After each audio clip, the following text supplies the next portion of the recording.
Amis madridistas, bonsoir. C'est un Real Madrid bien mal en point qui s'est déplacé dans la capitale de la communauté autonome d'Aragon pour jouer la 22e journée de la Liga, et ce contre le club de USK. Il s'agissait de réagir après les déconvenus dans la Copa contre Alcoyano et en Liga contre Levante. Score final 2-1 pour les merengues après avoir été menés 1-0 depuis la 48e minute. Avec les blessures de Ramos opéré du genou, de Rodrigo, de Vasquez, Valverde, Carvajal et Eden Hazard, avec la suspension de Eder Militao pour carton rouge contre Levante et les départs d'Odegaard et de Jovic dans le mercato hivernal, Zinedine Zidane n'avait pas trop le choix dans la constitution de son 11 de départ, qui s'est imposé de lui-même. Dans les buts, Courtois. En défense, Odriozola, Nacho, Varane et Mendy. Au milieu, Modric, Casemiro, Kroos. Et en attaque, Asensio, Benzema et Vinicius. Mais le plus inquiétant, le plus affligeant, le plus stressant, c'était le banc de touche qui était vraiment très maigre. Deux gardiens, Lunin et Altub, deux canteranos, Schust et Marvin, et pour terminer, Marcelo et Mariano. Et rien d'autre, Inadamas. Alors, à la 67e minute, Marcelo est rentré à la place d'Odriozola, qui s'est claqué tout seul dans une course folle qui ne servait pas à grand-chose. À la 78e minute, double changement, Mariano qui prend la place de Vinicius, toujours aussi imprécis dans le dernier geste, et Marvin qui remplace Mendy pour renforcer le milieu et ne pas recommettre l'erreur contre Levante. Dans les 5 premières minutes de la première mi-temps, USK a pressé très haut, empêchant le Real Madrid de sortir, et s'est montrée très dangereuse à la 2e et la 4e minute, avant que les merengues ne prennent le jeu en main à partir de la 6e, 7e minute. S'ensuit alors une domination avec un jeu horizontal sans percussion ni vitesse. Le Real Madrid attaque mais se montre très mauvais dans le dernier geste des actions.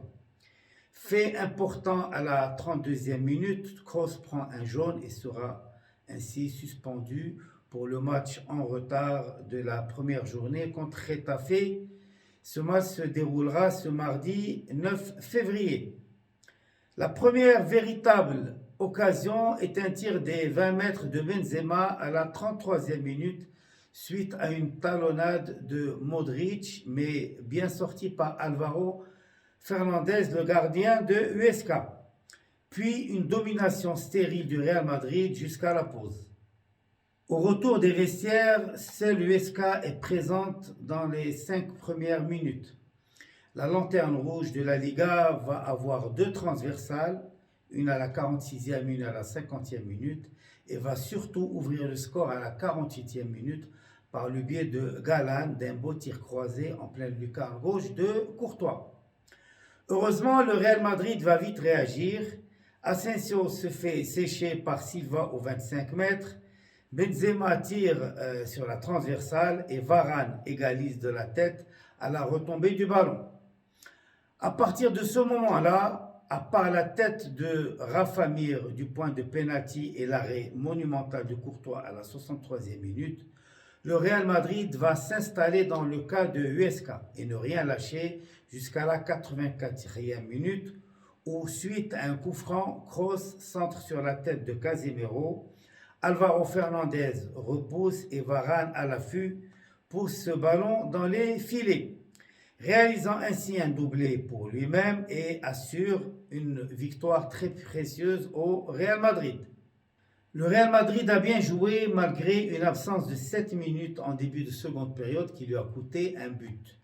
Et ce qui manque surtout à ce Real Madrid, c'est ce peps qui fait marquer 3 ou 4 buts dans le jeu. En résumé, Varane avec ses 2 buts et son match solide termine meilleur joueur de la partie. A aussi bien joué 2 joueurs, Asensio qui monte en puissance depuis quelques matchs déjà, et Modric qui a fait oublier son unique mauvaise prestation face à Levante. L'étincelle du match, c'est l'arrêt de Courtois à la 63e minute sur la tête de Rafa Mir. Le prix Van Zegelen est attribué à Benzema pour ses deux actions lamentablement ratées à la 67e et à la 77e minute. Zarega, c'est Odriozola qui s'y colle, qui a multiplié les maladresses. Et pour finir, la pensée du jour, batailler autant avec la lanterne rouge, il faut une révolution pour que cela bouge. La note du match est de 13 sur 20. Et en fin de compte, à la Madrid et la Damas.